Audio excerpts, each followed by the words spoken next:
bisa membayangkan bagaimana traumatik keluarga yang memang benar-benar melihat dan mengalami peristiwa yang terjadi, sedangkan Anda yang lahir 2 tahun setelah peristiwa itu bisa merasakan sebuah perasaan yang begitu mendalam, sakit dan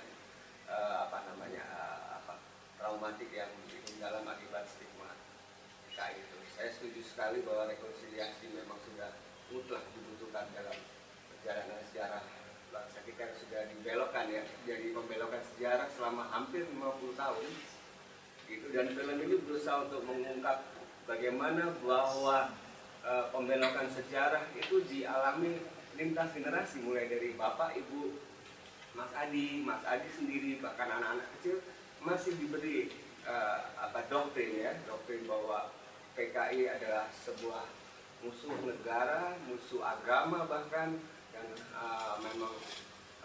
memang sudah seperti hantu. Sejujurnya kemarin waktu bahkan stigma PKI masih menjadi senjata dalam politik yang baru-baru lalu terjadi ketika Jokowi mendaftarkan diri, kaum fundamentalis melancarkan isu bahwa dia putra dari, dan sayangnya saya sangat sesalkan. Saya berharap bahwa Jokowi melakukan manuver sebagai langkah awal untuk rekonsiliasi, tapi beliau malah dengan marah, dalam tanda kutip marah, menentang, bahkan merasa bahwa secara tidak langsung beliau mengamini bahwa PKI itu memang kejam, jahat, dan menjadi musuh negara bahkan dunia. Saya berharap Mas Adi dengan keberaniannya, dengan niat yang sangat tulus dan tinggi untuk tetap menjadi penggiat rekonsiliasi sejarah yang kelam, yang suram gitu, bahwa kita harus mengakhiri bahwa tadi tulis juga memang tidak mudah, tapi juga tidak mungkin.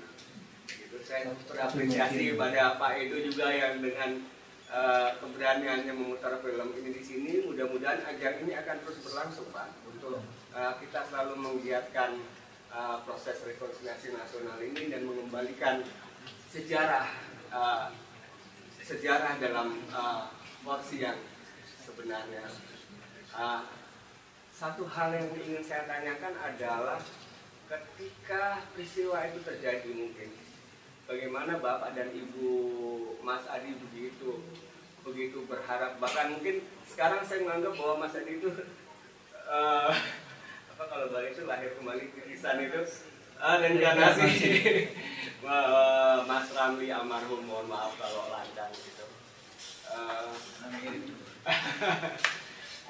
Nah, ada nggak cerita-cerita yang sedikit banyak melukiskan bagaimana, tadi kan tidak diceritakan bahwa keluarga Bapak ya, khususnya Bapak dan Ibu kan tidak terlibat ya, hanya kakak kan sebetulnya. Apa sebetulnya yang terjadi atau kegiatan Mas Ramli sebetulnya sehingga beliau dicokok lah, diambil gitu, kalau boleh tahu sebetulnya apa yang membuat beliau harus dimusnahkan? Tidak jelas, terlalu jelas dalam film. Terima kasih. Kalau Ramli sebenarnya kegiatannya dia petani di desa. Cuman mungkin dia itu orang baik, jadi banyak ngiri. Kalau sebetulnya yang jadi korban itu ya, cuman yang dibunuh itu kan Abang Ramli. Itu abangku yang nomor 2, dan nomor 3 kakak perempuan itu juga korban. Itu sempat dipenjara, dikerja paksa, dijadikan ATM. Itu yang nomor 3 itu kan cewek dia, itu rambutnya dipotong pendek, padahal waktu itu rambut dia itu panjang sekali. Kalau zaman dulu kan rambut panjang itu suatu kebanggaannya. Tapi waktu itu ya dipotong nggak karu-karuan bentuknya. Ya itu sebenarnya korbannya itu bukan cuma Abang Ramli, yang nomor 2, nomor 3. Terus kalau bapak itu kenapa selamat? Bapak itu waktu itu dia buruh di perkebunan. Tapi bapak ini orangnya nggak mau ikut organisasi, nggak mau kalau di kampung itu ngerumpi atau ke warung gitu kan, itu nggak tahu, dia pulang kerja nanti ke ladang, ke sawah ya itu, jadi dia nggak mungkin itu juga. Tapi waktu itu di kampung itu semuanya kena.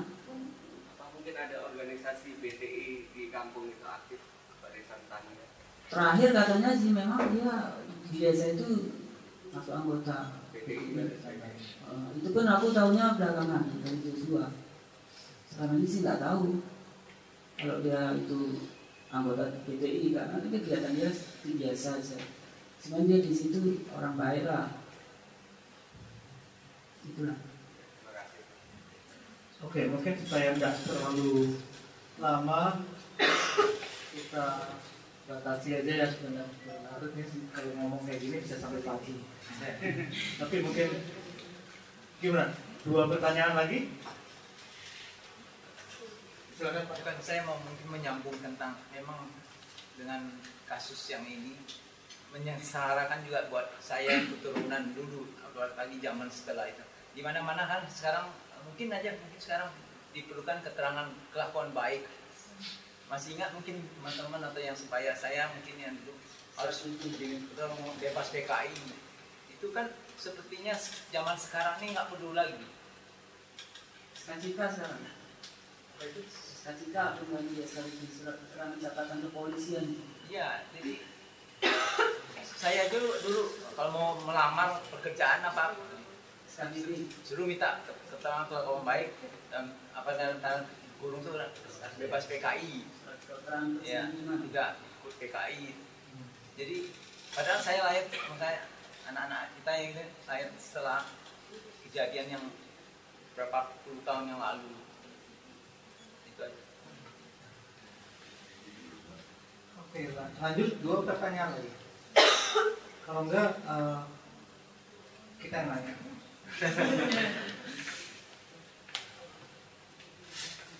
Oke. Kalau saya ada pertanyaan. Oh, silakan. Ya, saya ucapkan terima kasih juga ya buat Mas Adi untuk kesediaannya juga datang ke Bali, juga buat event ini ya. Itu kan kelahiran 1984 ya, jadi belum lahir, jadi belum tahu lah, nggak ngalamin secara langsung. Tapi waktu SD aja gitu ya, nonton film PKI ya, 30 September gitu kan. Ya waktu SD nonton ngeri juga lah ya, dan belum tahu. Ya sedikit banyak suka nonton film Jagal dan ini jadi ngerti juga. Dan kayaknya kalau dari pendapat aku nonton film Senyap ini ya masyarakat awam banyak yang belum tahu gitu ya. Kayak tadi ada anggota DPRD gitu kan, apa ketuanya malah ya dari tahun berapa tuh 70-an bisa jadi, iya 71 bisa jadi ini ya. Sekarang. Sampai sekarang masih. Sekarang masih. Iya, karena kan di masyarakat awam itu dianggap pahlawan gitu ya.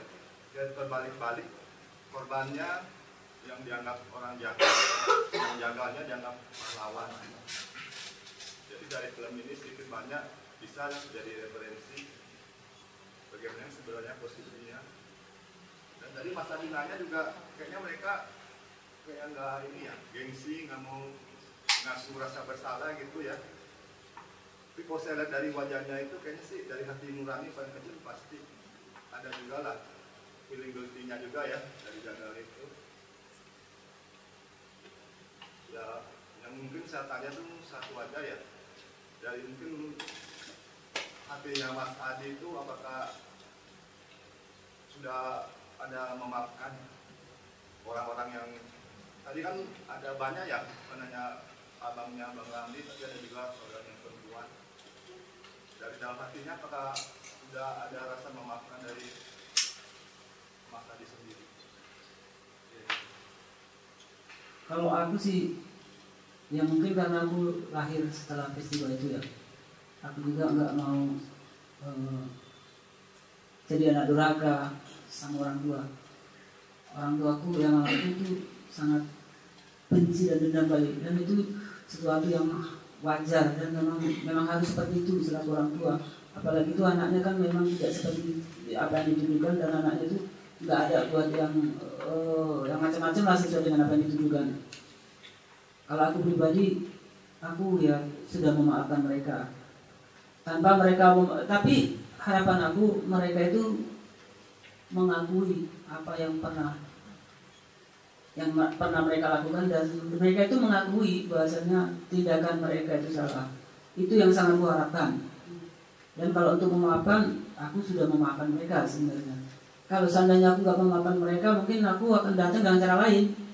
Sebetulnya itu bisa aja kalau memang aku mau. Aku bawa bensin 10 liter, tak siram, malam-malam tak bakar, kabur. Kalau memang mau balas dendam, tapi kan itu ya sama aja kalau kita datang ikut membunuh juga, ya sama juga kita sama mereka kan. Jadi ya kita berharap itu tadi.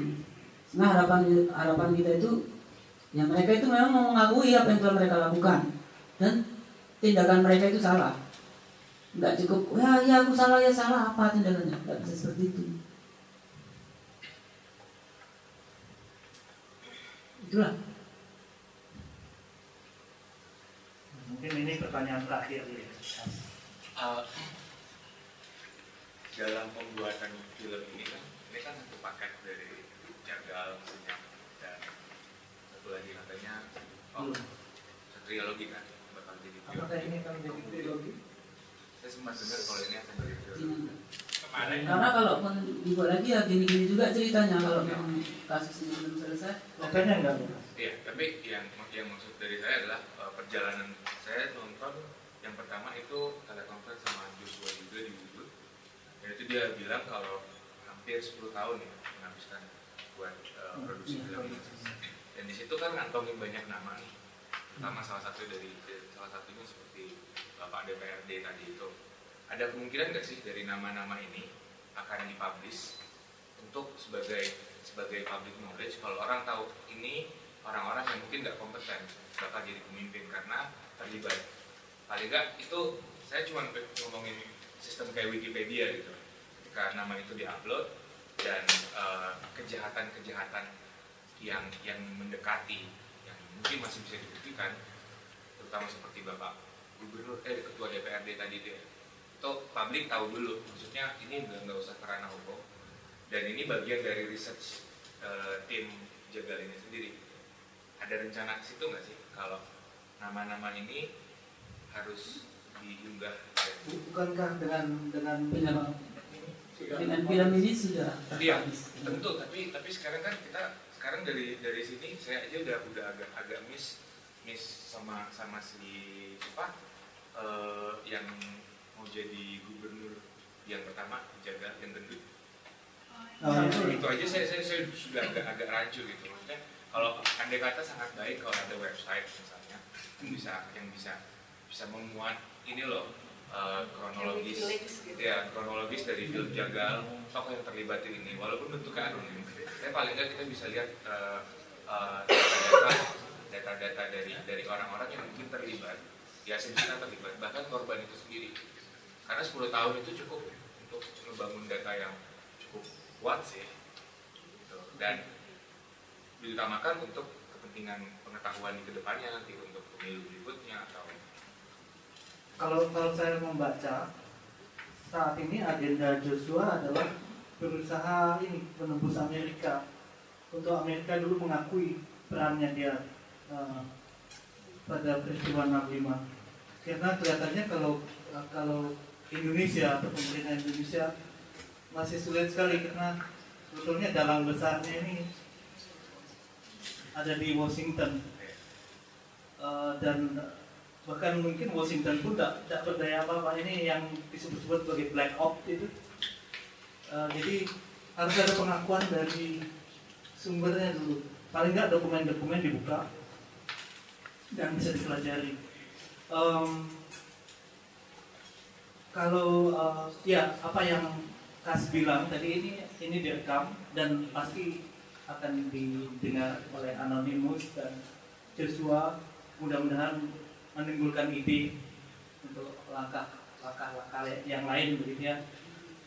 Tapi memang kalau saya bisa bilang memang sulit sekali kalau kita lihat Jagal misalnya, Yusuf Kala, kira wakil presiden kita. Iya. Mau gimana? Dari Mas Adi ada. Kayaknya kalau itu bisa jadi tanggung jawab kita semua. Siapapun bisa itu sebenarnya. Nggak harus dari misalnya yang menjaga lapasnya. Karena kan faktanya itu memang ada. Kita juga nggak mengada-ngada. Kayaknya semua orang bisa. Oh, bapak ini pembantah, bukan pembantah. Itu bisa semuanya. Bisa semuanya orang kan. Tergantung ditanya aja mau atau enggak. Dan ya kita berharap semua yang ada di ini ya,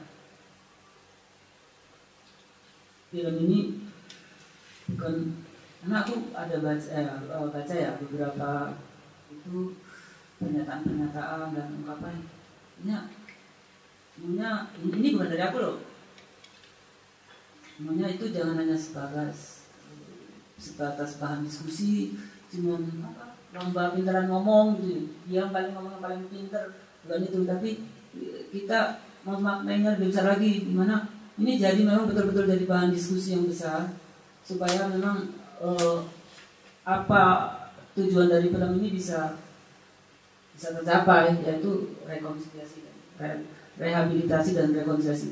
Tapi kalau hanya sekedar jadi bahan diskusi tok, habis itu udah cuman nanti ngomong aku yang paling hebat, ngomong aku pintar, tengok orang, itu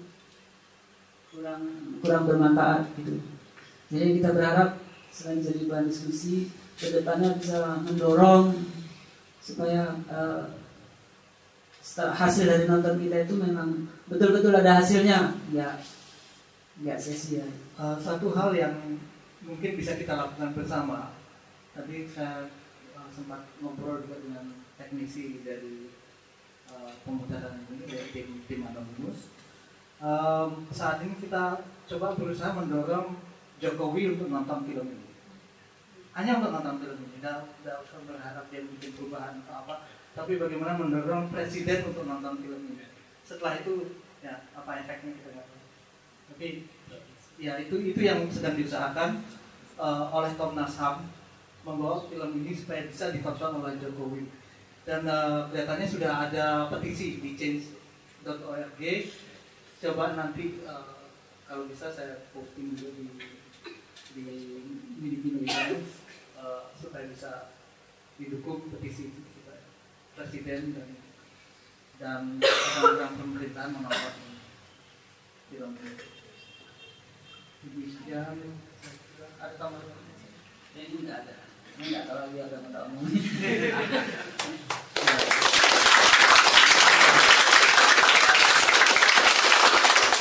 Terima kasih atas waktu yang sudah diluangkan. Terima kasih. Akhirnya kita bisa nonton ini dengan aman. Saya bukan orang yang berani, saya ketakutan setengah mati ngadepin ini, apalagi kejadian di Malang. Tapi ya terima kasih semuanya. Mungkin kalau biasanya pengen foto-foto ini artisnya. Ya kita tutup malam ini. Terima kasih semuanya.